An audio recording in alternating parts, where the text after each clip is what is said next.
Sonki Darbhanga presents. की जान कहां से लेल गई बूटी भांग गांजा पी के हमर करई दूरा गाती। की जान कहां से लेल गई बूटी भांग गांजा पी के हमर करई दूरा गाती। भंगिया के तलूता हरदम रहै छै बाबा रहै छै काशी बदमाशी करै छै।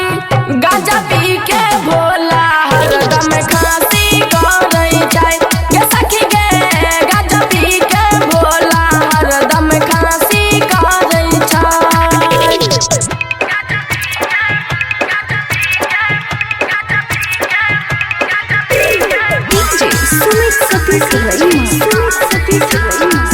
RLA music Sonki Darbhanga presents.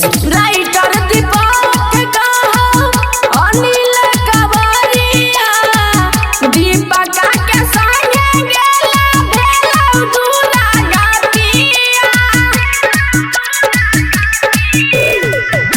Writer Deepak कहो अनिल कवरिया दीपक के संगे गेला भेलौ दूरा गातिया।